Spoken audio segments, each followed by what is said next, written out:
Cheaters are everywhere, and since we live in a world where everyone is married and divorced, it's not just singles or widows who need to figure out how to spot a cheater. It's all couples who have committed to another person.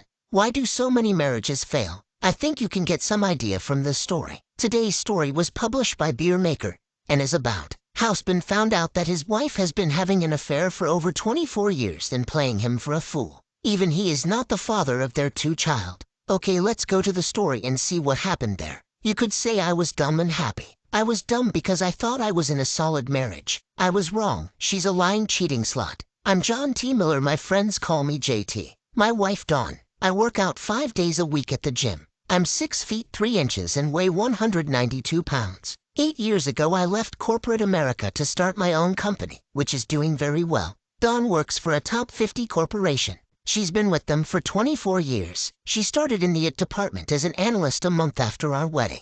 A little over 5 years ago she moved into a position as an instructor in the education division. The company requires her to attend at least 20 days of education a year to stay current with changing technology. At 46, Dawn is a knockout. She is 5 feet 8 inches and weighs 118 pounds, and she does not look like a woman who's had 2 children. She's a runner and meets 6 other women on our block each morning at 6 o'clock to run 6 miles. Our daughter, Emily, is 22. She graduated from Florida State, and she's a first-grade teacher in Naples. Like her mother, Emily is a runner. She started running with her mom's group at the age of 14. I'm proud to say she likes the beer I make. She found a beer club in Naples and joined. When able, I attend with her. Our son, Kent, is a 21-year-old senior at the University of Florida. He is a good student looking forward to joining my business. I've told him he needs to work in corporate America for at least 5 years before I'll hire him. I believe he needs real-world experience. Dawn does not like beer and cannot stand the smell in our house when I boil a batch. I always schedule boiling a new batch of beer when Dawn travels. She is in Dallas this week, and I'm making an English brown ale. I thought life could not get any better. Little did I know it was getting ready to change. Bobby, one of my beer club members, called and asked if I would pick him up at the airport last Wednesday night at 8:30. Of course I said yes. As I walked into the baggage claim area, I saw 3 of Dawn's fellow instructors exiting. I wondered why Dawn wasn't with them, so I pulled out my cell phone, called her office phone. Normally I call her cell phone. I can't remember the last time I called her office. Her message said, "Hi, you've reached the voicemail of Dawn Miller. I will be out of the office in Dallas teaching a class until Wednesday, and will be on vacation Thursday and Friday. Please leave a message at the tone and I will return your call on Monday." About this time I saw Bobby coming my way, so I walked over to join him. I told Bobby what I knew and how confused I was. Bobby suggested I call Steve, who is another member of our beer club, to get his opinion. Steve is a detective with our local police department. Before I called Steve, I decided to call Dawn. After she said hello, doing my best to sound normal, I replied, "Just wanted to call and hear your voice. I can't wait to hold you in my arms. I'm scheduled on the earliest flight out on Friday, and can't wait to sleep in your arms." "Dawn, do you have to stay and pack?" "Yes, I have to stay and do my part. It wouldn't be fair to them. I love you and will see you Friday." This is the first time I'd ever known Dawn to lie to me. I know it was late, but I called Steve anyway. We talked about our next beer meeting for a few minutes. "Steve, I think Dawn is cheating on me and I need some guidance." Steve responded, "I'm sorry to hear this and I will help any way I can. First, tell me what makes you believe Dawn is cheating on you."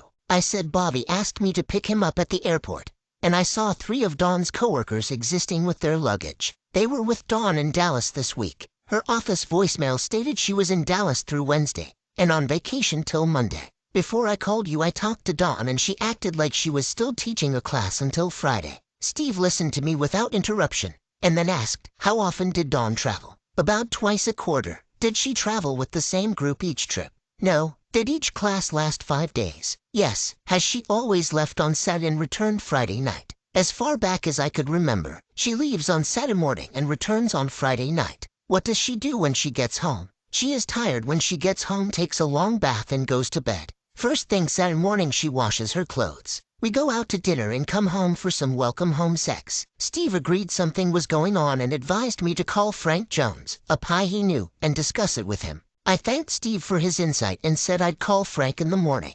The next morning I received a call from Frank Jones. Turns out Steve called Frank and asked him to give me a call. I told Frank the same story I told Steve, then answered his question.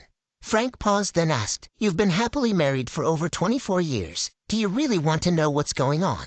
Yes, why are you asking?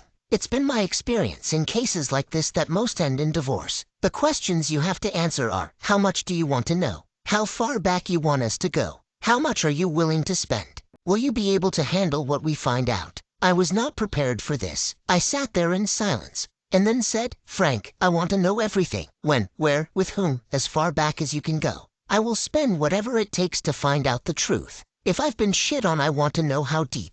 Update. We decided that Frank would contact a fellow Pi in Dallas he knew to check on Dawn.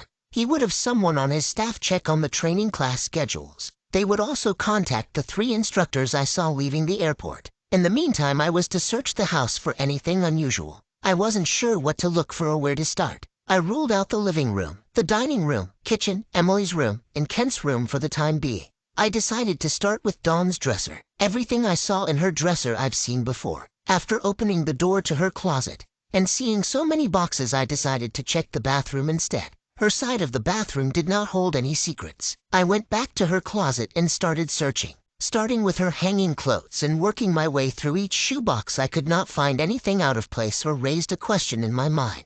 After searching the master bedroom, the guest bedroom, the den, garage, and attic, I still did not know any more than when I started.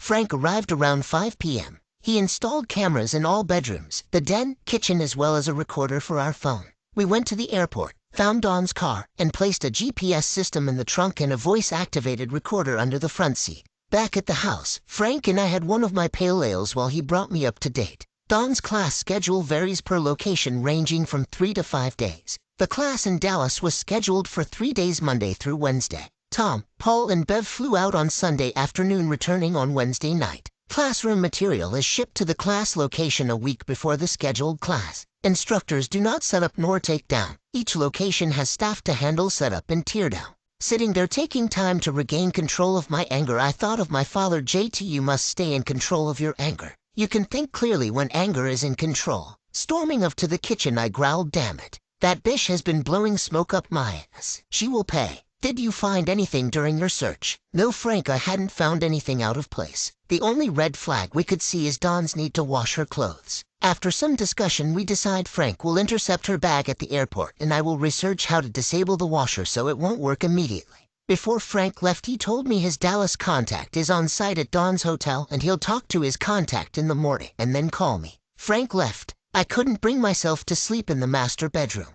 I slept in Kent's bed. Needless to say, I slept very little. To keep up my routine and get my mind off things, I went into the office. Frank called about noon, and we agreed to meet at my house that afternoon.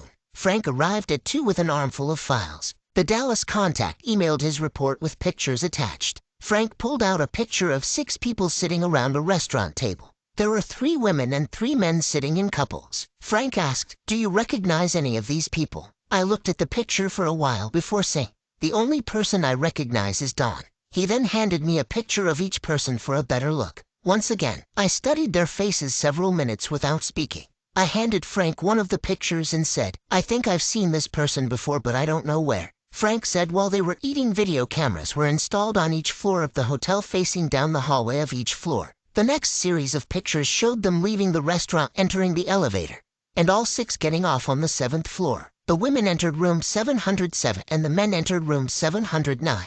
Pictures from 10:15 a.m. Friday morning showed 2 of the women exiting room 707. There were pictures of 2 men exiting room 709 Friday morning at 10:29 a.m.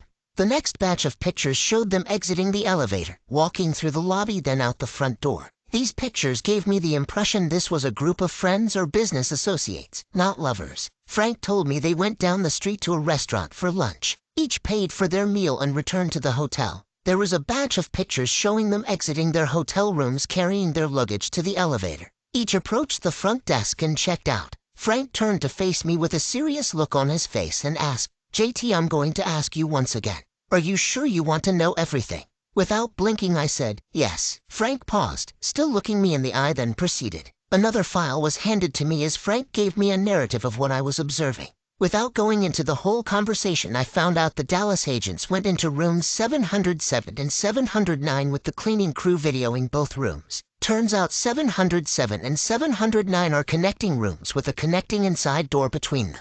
They took the sheets off of the beds, sent them to a lab for DNA analysis, bagged their used glasses for fingerprints, and went through the trash. The Dallas Pie said the rooms reeked of sex and all 4 beds had been used with stains all over them. Until the lab results came and we wouldn't know if Dawn had participated in or just watched. Bullshit, we both know she was in that room getting ducked. Looks like a woman I married. She is a lying, cheating slut. What do we do now? She is due to back tonight. First, let's go disable the washing machine. We pulled it away from the wall and cut one of the wires going to the motor. I think Frank wanted to do this first just to give me a simple task to do, giving me time to get control of myself. We went back to the kitchen and Frank wanted to take a DNA sample from me and wanted to know if I could find a hair bush with hair from each of the children. I sat down and asked, "What makes you think the children are not mine?" "I don't have any idea. You wanted to know everything, and this is just one item on our checklist." I thought for a minute, said, "We have a clipping of their hair before their first haircut. You only need 1 piece for each, right?" He said that will work. Frank placed my sample in a bag numbered 1, Kent's in number 2, Emily's in number 3. We got a hair out of Dawn's brush and numbered it 4. He would send them to the lab in the morning. Frank had a contact at the airport that was going to try to intercept Dawn's luggage. She would be late getting home because of the time it takes to report missing luggage. Those tasks were out of the way, so we discussed my ability to act normal around Dawn. Could I welcome her home with a hug and a kiss? Could I sit and listen to her lie about her trip? Could I take her to dinner tomorrow and have sex with her? How long and how well could I lie to her? Frank explained his staff needs time to obtain and analyze the evidence. It may take several months to understand everything going on with Dawn. Could I hold it together for months? I told him, I'll do whatever it takes. I want to know the truth. Frank asked, would it be possible for you to go out of town on a 3 to 4 day business trip? I thought about whom I could go see on short notice without raising a red flag to Dawn. A smile crossed my face. I looked up and said, yes, I can go to St. Louis and see one of my oldest customers. I will tell Dawn I'm going to leave Monday morning, returning Thursday afternoon. Will this work? Why do you want me to go? Frank said, good question. I figure if Dawn is up to something, she will not do anything to make you suspicious. She may let her guard down with you out of town, slip up. I'm betting she had a great weekend and can't wait to talk to them again. The only place we don't have a bug is in her office. Wait a minute, is there something she always wears or carries with her? Maybe we can attach a small bug to it. Do you have any idea? We stared off into space thinking for a while, and I said, the only thing I can think of is her briefcase. Franks responded, it's not the best, but it's better than nothing. I'll leave a bug with you and you can attach it to the briefcase tonight. It's time for me to leave. Are you ready for showtime? I simply said yes. Before Frank got up, he said if you get a chance tonight or in the morning, check Dawn's panties to see if there leaked any fluids. Good night. Give me a call if you get a chance this weekend. Remember to stay calm. Update 1. I sat on the back deck with a porter and let my mind wander. Other than Dawn's desire to wash her clothes first thing Saturday morning, I could not think of anything that would give me a reason to doubt her. About 10 minutes before Dawn arrived, I got a call from Frank telling me they retrieved her luggage and it was on the way to the lab. Again, he reminded me to stay calm. Dawn arrived as always, tired from her trip, but this time she was upset with the airline losing her luggage. She complained about 2 pairs of slacks she bought last week. Everything else was replaceable. What was important she had in her carry-on.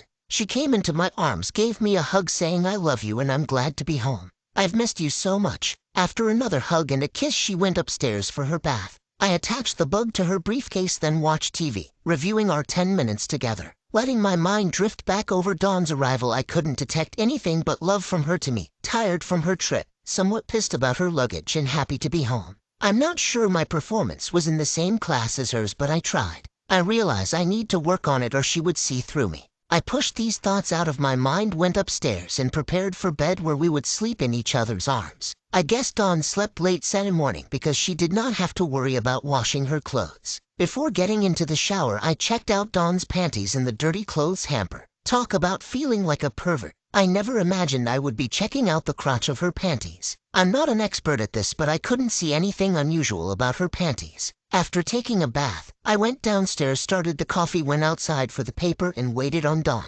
She came into the kitchen while I was getting my 3rd cup of coffee. She was wearing her robe with a rested look on her face. I gave her my best smile saying, good morning, sleepyhead. You look well rested and ready to start your day. Would you like a cup of coffee? She smiled, then said, yes, thank you, I'd love a cup. I should lose my luggage more often if I'm going to get this kind of treatment. After eating breakfast together, I went outside to take care of my honey-do list. A couple hours later Dawn came outside telling me she was on the way to the grocery store. She wanted to know if I needed anything. I told her no, I was going to clean up and move my batch of English brown ale from the primary to the secondary while she was gone. We had dinner at our favorite Italian restaurant, chatting about our week apart and discussing the upcoming week's schedule. I told her about my trip to St. Louis. She was happy to be home. She said, "I'm glad you're traveling instead of me. It's great to be home for a while. Traveling just wears me out. If my luggage is not found by Wednesday, I'll go shopping for replacements after work Wednesday. To tell the truth, I hope they don't find it so I can go shopping everything but those slacks I've been wearing for ages." I laughed and then told her all about my latest batch of English brown ale. We went home. I packed 2 cases of my home brew and head off for St. Louis. Yes, I know it takes over 8 hours to drive there, but what can I say? I like to drive. It gives me time by myself to think. I usually think about my business. However, this trip my thoughts were about Dawn. I called Frank from the road. I gave him an update of how my weekend went. He didn't have any new information, but would be in touch. I was lost in thought and 4 hours went by before I knew it. I called Frank again and asked Frank, I want it straight up, what does your gut say? Frank took a breath and said, I've discussed this with Joe in Dallas. We believe Dawn was involved in affairs, and this affair has been going on for years. Why do you believe that? It's highly unlikely for one person to sit and watch hours of sex without being involved. Plus, they are very comfortable with each other. They weren't rushed. They didn't look nervous. They didn't hang on each other. They entered separate rooms, and they did nothing to call attention to themselves. It takes years to get that comfortable with each other. My gut tells me you are not going to like what we find out about this group, including your wife. Frank told me the contact said the 6 people discussed the class, their families, and appeared to be very comfortable with each other. They paid their own expenses. They did not sit beside the same person at each meal, and they talked to everyone in the group. This group has been together for a long time. Outside the hotel rooms, they were friends. Inside the hotel room, they party. The last thing Frank told me was to decide what I wanted to do about Dawn and the others in this group. Next, I called Mike Davidson, my attorney, and asked him for the name of the best divorce attorney in the state. I gave him a brief update, and he told me he would have Dave Ford call me. I checked into my hotel room and called Dawn to let her know I arrived safely in St. Louis. Then I called Fred to confirm our golf outing. Around 9:30 p.m., Frank called to check on me. I told him I'd given his name to my attorney, and Mike was going to call Dave Ford for me. Frank laughed and said Dave Ford's name alone would scare out of any attorney Dawn contacted.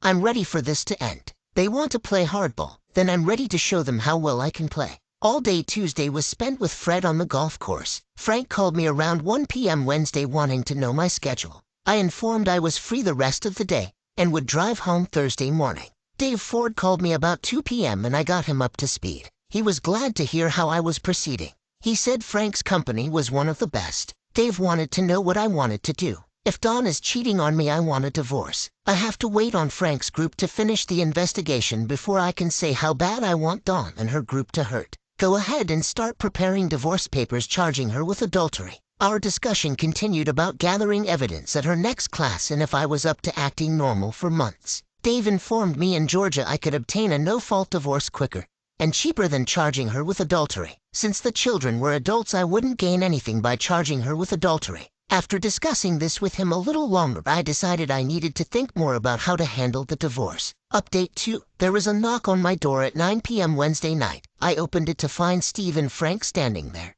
Boy, was I surprised to see them. By asking why they were there, Frank said, I have bad news to tell you and I wanted to tell you face to face. Steve does not know what I'm here to tell you. I thought you would need a friend. It's up to you if you want Steve to stay and hear the bad news. I stood there with my mouth open wondering what could be so bad they traveled to St. Louis to tell me. Yes, I want Steve to stay. I sat down and looked at Frank. He said the bad news is we have the lab results back and Dawn was an active participant.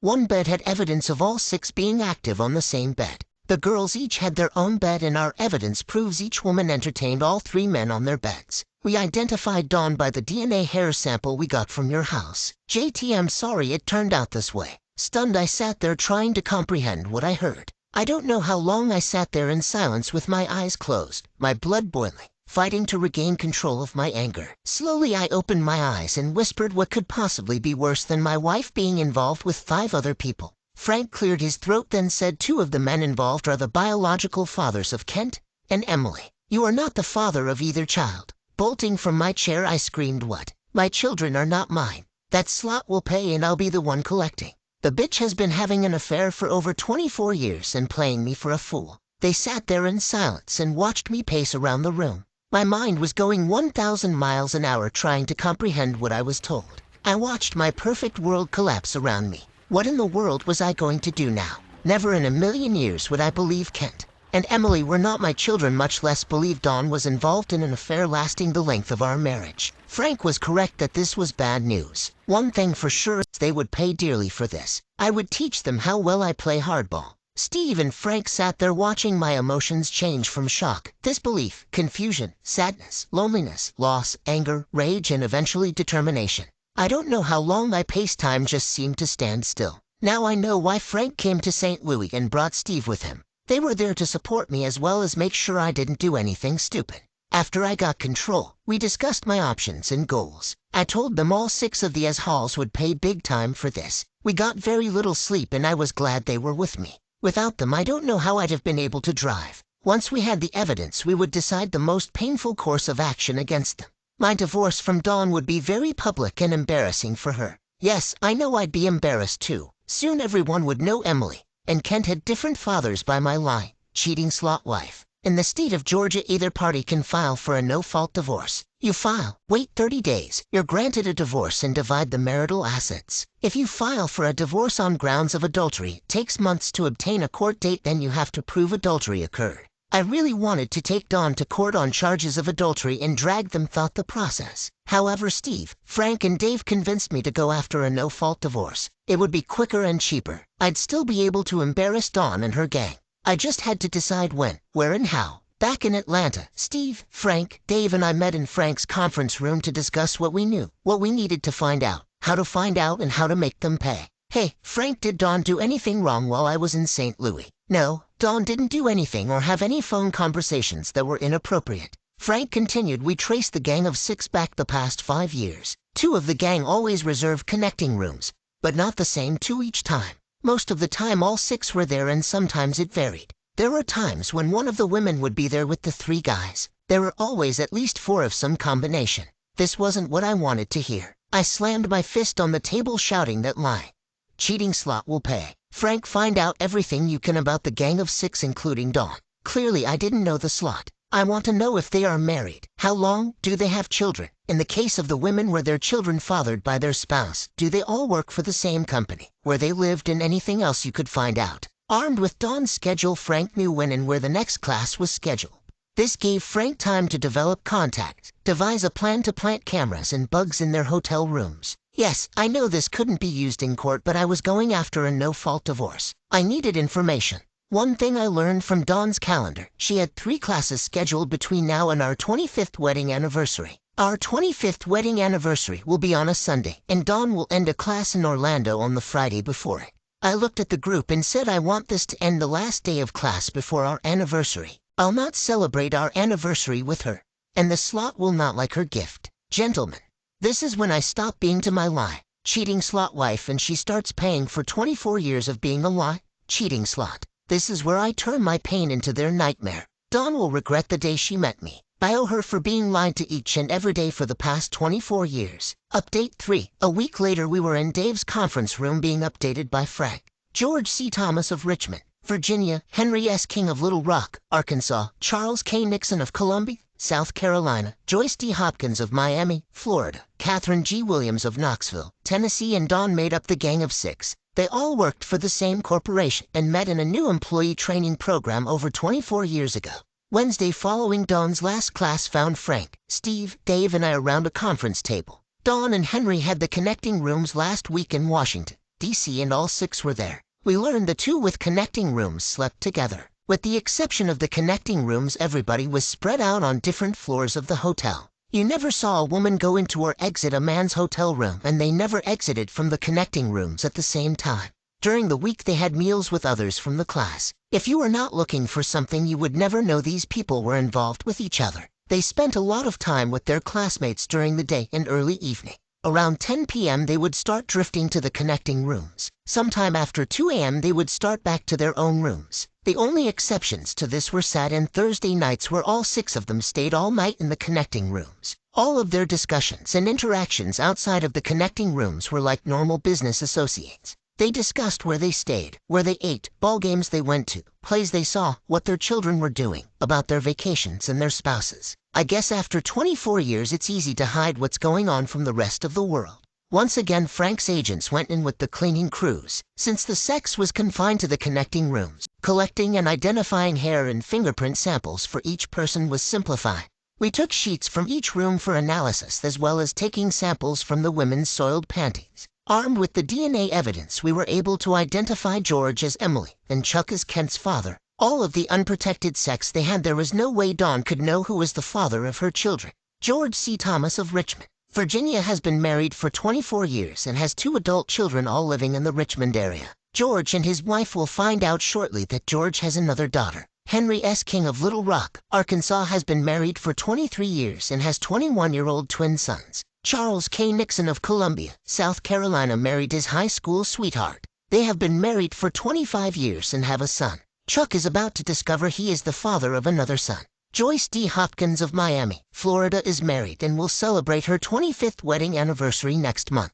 Joyce is the mother of a son 23 years old and a daughter 21. Catherine G. Williams of Knoxville, Tennessee has been married for 23 years and has 2 daughters and a son. Everyone in the gang of 6 has been married for over 23 years and appears to be as happy as I thought I was before discovering my wife is a lying, cheating slut. What we would like to know is if any of the 3 men is the father of any of Joyce's or Catherine's children. Odds are they are the biological father to at least one of their children. I bet their spouses would like to know the answer to that question. Frank hopes to know this by next Wednesday. How he plans to find out, I don't have a clue. Wednesday at Dave's office was a short meeting. First, Frank told us the Orlando class is only a 3-day class. Can you believe it? The slot plans on spending Thursday and Friday getting ducked before our anniversary. That bish doesn't have any respect for me at all. The bish is going to pay. After giving me time to calm down, Frank said, JT, you're not the only spouse with children fathered by another man. Henry is the biological father of Joyce's daughter and Catherine's son.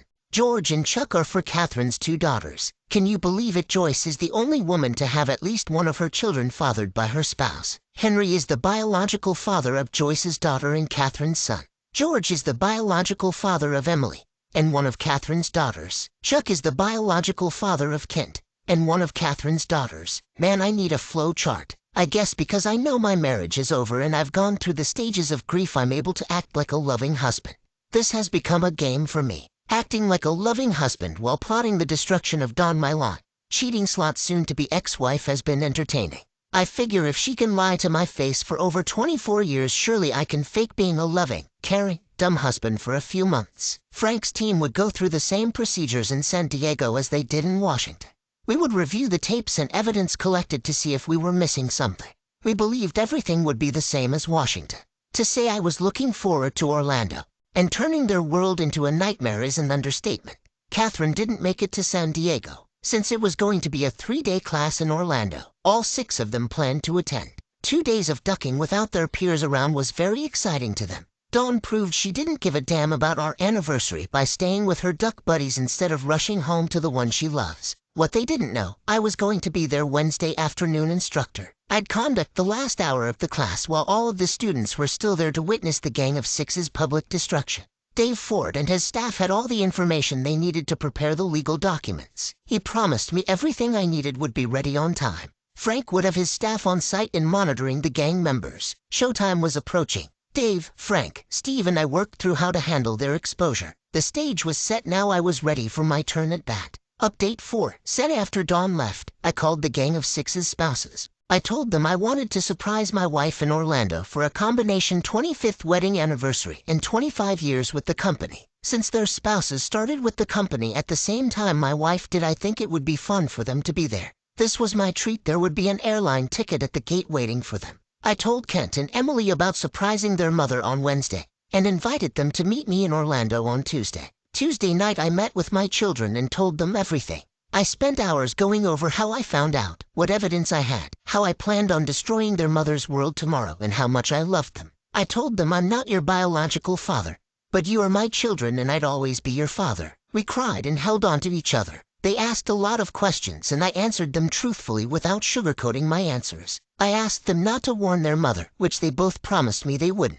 Looking into their eyes, I said, I want you both to be there tomorrow when I confront and embarrass the hell out of your mother. This is a lot to ask of you, and I'm sorry if I embarrass you. The fact you are not my biological children will be all over the Atlanta papers by this weekend, so we all will be embarrassed. You'll see me being a bass to your mother and her duck buddies. If you go, you'll hear me say almost anything to embarrass them. Nothing I say will change the way I feel about you. You're both adults, so I can't adopt you. I would if I could, but no, from the bottom of my heart I love you and consider you to be my children. You are free to choose whether you'll be there. After all, she is your mother. You do not have to decide right now. Take time to think it through and make your own decision. Remember, I love you now and for always. With tears in his eyes, Kent asked, Dad, I know Mom loves you and you love her. Can you forgive her and move on? Why can't you and Mom go to counseling and work through this? Asked Emily. I looked at my children while trying to gain control of my temper. How do you answer in a calm, reasoning way unbelievable questions? Taking a deep breath, I know as children you always want your parents to stay together and always be there for you. Please close your eyes and let me take you on a journey. You've met the perfect person and want to spend the rest of your life with them. You can't bear being away from them any longer than required. After a fantastic honeymoon, you settle into your jobs, and several years later you have 2 fantastic children. You spend your time living for your family, going to soccer practice, soccer games, cheerleader camps, Girl Scouts, through teenage years, romantic vacations and dinners with your spouse, holding the people you love most in this world, living to spend every minute with the ones you love, going out of town at the last possible moment, and returning as quickly as possible to your loving family. Every day you thank God for your family and the happiness they bring you. You're happy and feel blessed knowing your life can't get any better. Pausing and letting my statements soak in for a moment. They have smiles on their faces. Kent, you're watching a movie staring your lovely wife. She's in a hotel room with 3 men and 2 women. Each woman draws a card from a card deck. Your wife gets a huge smile on her face as she shows everyone her ace of spades. So Kent, do you believe your wife loves you? Emily, now picture your husband as one of the men in this movie. Are you in a forgiving mood? Are you looking forward to counseling and working through this? Kent sat there with tears in his eyes while Emily sobbed, pausing a moment for them to think about what I said and to gain control of their emotions. At the end of the movie, as the film credits roll by, you learn this group has been making at least 4 movies a year for the past 24 years. We can go over to my laptop and access a video stream of them in a hotel room a mile from us right now making another movie. I've collected over 40 hours of tape of your mother and her gang from her last 3 trips. Kent, you discover you are not the biological father of your children, or Emily, you discover your husband is the biological father of someone else's child.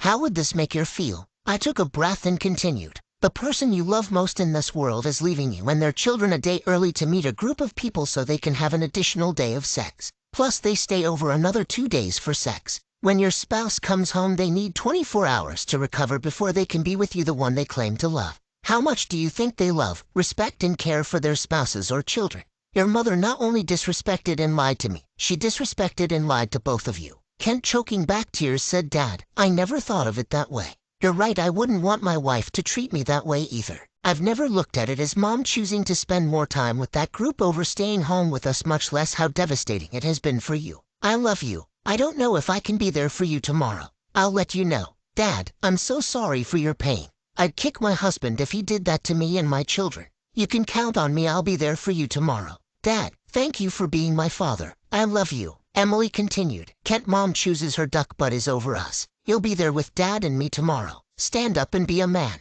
Talk about being blown away. Emily's reaction and outburst was a total surprise to me. The look on Kent's face was priceless. God, I love my children. Emily looked at me with fire in her eyes. What's the game plan for tomorrow? I've invited the gang of 6 spouses to join us tomorrow. Their spouses think I'm having a party for our 25th wedding anniversary. And since their spouses have been with Dawn all these years, I felt it appropriate for them to join in the fun. You and Kent are the only 2 I've told in advance. This will be a total surprise to everyone else. I want them to freely let their emotions flow and respond to their cheating spouses. I'll give them a copy of all the evidence I have. Before I forget, you have some half-brothers and sisters you may want to meet at a later date. Final update. All 5 of the other spouses showed up at the hotel where we met, got to know each other, and had a nice lunch. At 2 p.m. we, including Kent, headed over to the hotel where Dawn's class was being held at. The rest of my surprise guests were waiting for us in the hotel lobby. An attorney from Dave Ford's office, a pie from Frank's staff, and a video camera operator were my other special guests. At 2:30 a florist delivered the 25 red roses I'd ordered. Emily and the other women commented on how nice they looked. Emily had fire in her eyes. She was ready for battle. I took a moment to calm her down and let her know I was running the show. At 2:45 we started through the lobby toward the meeting rooms. Emily was ready. Kent was following Emily's lead, and the spouses seemed caught up in the excitement. With the 25 roses I entered Dawn's classroom at 3 p.m. followed by John manning the video camera. Dawn turned bright red seeing me approach her with the roses and a smile on my face. I commented on her face matching the roses and everyone laughed at my little joke. Dawn smiled, then turned toward the class and introduced me to them as JT, her husband. I looked out over the crowd identifying where the other 5 were seated. True to form, they were spread out across the classroom. Looking at Dawn I said, I know today is the last day of class and before you leave today I wanted everyone's help in making today memorial for you. This Sunday is our 25th wedding anniversary. Before I could continue the group entered from the hallway with Emily leading the pack. The photographer got a fantastic shot of Dawn's face as they entered and the look on her face was priceless, but the look on the sex group members was one of total panic. Standing there with a huge smile on my face I watched as Emily introduced Dawn to the spouses of her duck buttons. Emily was enjoying this drama unfold. This was a side of Emily I'd never seen. Her future husband better toe the line. This Sunday is our 25th wedding anniversary, and I wanted your help in making this special. Dawn will celebrate 25 years with this company next month.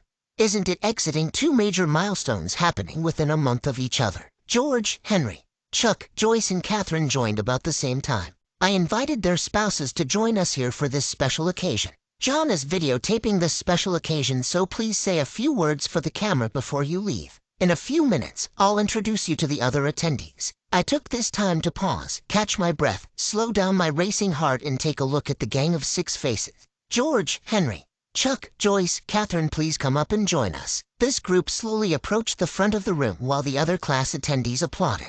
When Emily appeared at my side I knew she was ready for fireworks. Taking Emily by the arm I lead her over to George. Then I said, Emily, I'd like to introduce you to George Thomas, your biological father. Dawn turned white as a ghost and George's wife looked at me and asked me to repeat what I'd said. George is Emily's biological father. George found his voice and said, what makes you believe I'm her father? Holding out my hand. And the attorney placed 3 documents in my hand.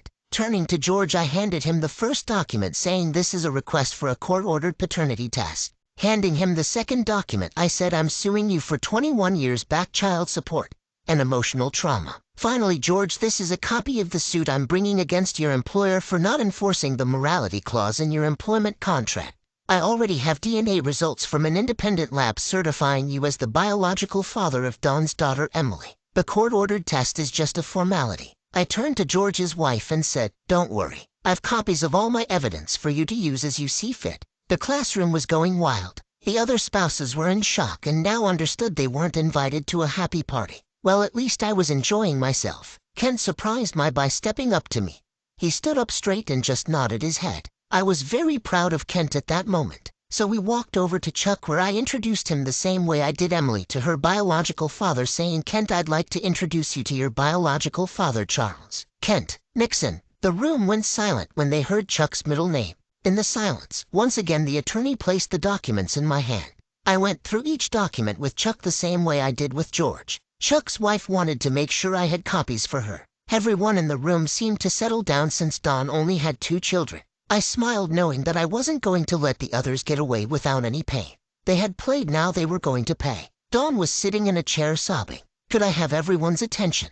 I know this isn't what you were expecting when I entered. Hold on tight, the fun is just starting. You could hear a pin drop, it got so quiet. Continuing, I found out 5 months ago that Dawn, Joyce, Catherine, George, Chuck and Henry attend class so they can get together to duck. This has been going on for over 24 years. Emily turned 23 4 months ago.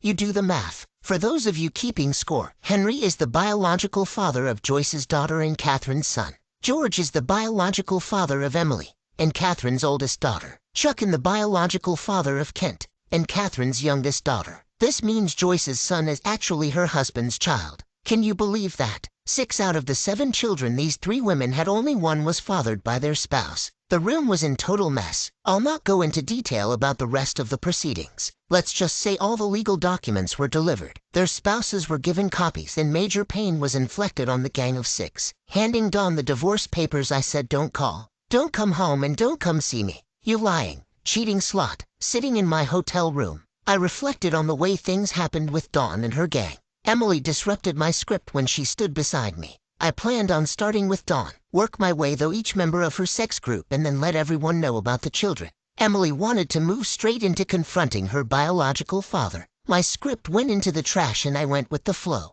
I accomplished my objectives of letting the gang of 6 know that I exposed them to their spouses. I publicly embarrassed them in front of their peers. I served them with legal documents suing them, and I left them with very angry spouses. I'm feeling better about myself. There was a knock at my door. Opening the door, I saw my children standing there. Last time I saw them, they were helping their mother to her room. They came in, gave me a big hug and told me they loved me. Emily said, "Dad, I know you don't want to hear about Mom, but she is a basket case. I'm taking her home with me tomorrow. She needs the rest of this week to get her things together before she returns to Atlanta. I'm her daughter. I love her. I want to kick her as for what she's done to our family, but she needs me." Emily still had fire in her eyes. I knew Dawn needed to be with someone, and I'm glad Emily stepped up to do the right thing for her mother. One thing I learned about Emily these past few days, she is a strong woman and she would be very firm with Dawn.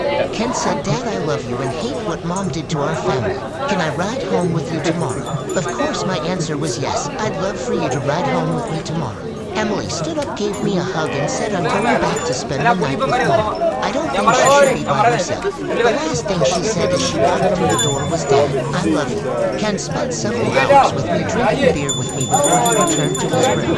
Epilogue. It's been 5 years since I destroyed the gang of 6 living, and I'm happy to say they have been good years for me. I feel great about what I did to that group of his homies. All 6 were fired the following week. They're divorced, broken and alone. Strange how every time they get a decent job, their past comes back to haunt them and forces them to find another job. I'd like to take credit for that, but someone else is keeping track of them. They're trying to rebuild their lives and relationships with their children. I'm happy to say they have a long way to go. Their former spouses don't even speak to them unless they want money. A few are making some progress with their children. After returning to Atlanta and spending one night in the house, I knew I'd never spend another night there. There were too many memories there for me to deal with. I moved into a hotel while I looked for somewhere else to live. Kent rode back with me to Atlanta and stayed in the house until he moved to Dallas, Texas for his first real-world job. They seem to be happy with him and his work because he's been promoted 4 times. He's single, dates a lot, likes his job and loves living in Dallas. This summer we will discuss him joining my company. Even after 5 years, his relationship with his mother is guarded. Occasionally they talk on the phone. Kent hasn't seen his mother since we left Orlando. Kent talks with Emily on the phone almost every day. The destruction the gang of 6 left in their wake when everything was exposed has affected all of us, especially the children. I don't know if Kent can ever trust anyone enough to get married. Emily did take Dawn to Naples with her for a week. Every time Dawn tried to explain, Emily told her to save it for her therapist. She didn't want to hear her lies. She told Dawn there would never be an acceptable explanation for her actions and the destruction of our family. Emily will celebrate her first wedding anniversary next month. Dawn was not invited to their small beach wedding. Emily and her husband Trey live here in Atlanta. Emily didn't want to work or be involved with my company. Well, she joined my company 2 years ago. I like her being close to me. Turns out she is a natural businesswoman. Needless to say, Emily let Trey know up front what she would do to him if she ever caught him cheating. Yes, Trey knows all about Dawn. The spouses and children of the gang of 6 got together here in Atlanta 8 months after I exposed them. It helped being around people with the same feelings and trying to go on with life. The children bonded quickly and stay in touch with each other. We are going to Nashville in 3 weeks for another get-together. Turns out when the gang of 6 started cheating, they would pair up as couples for the week instead of participating in sex. Emily was named after George's mother and Kent is named after his father. Dawn chose these names forever, linking her children to their biological father. Once this information became known, Emily and Kent turned on Dawn. Even after 5 years, they have very little to do with her. Emily will at least have lunch with Dawn, but Kent refuses to see her. I was deeply in love with Dawn until I discovered she was a lying, cheating slut. I know some men can't move on with their lives. I'm not one of them. Life goes on. You either lay down or you pick yourself up and move on. My children needed me and I needed them. Dawn and I reached a settlement. She kept the house, saying she has too many good memories there to give it up. I didn't. I also reached a settlement with George and Chuck. The money I received from them I placed in trust funds for Emily and Kent.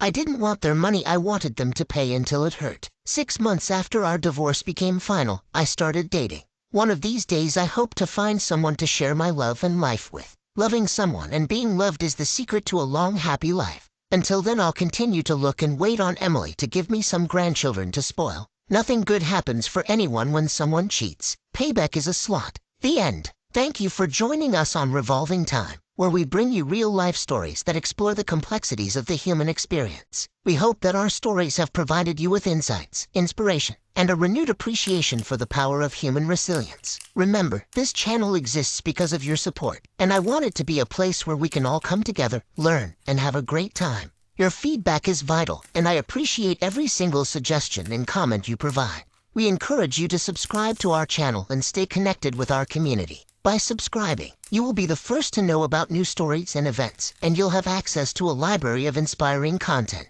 Thank you once again for being a part of our journey, and we look forward to sharing more powerful stories with you in the future.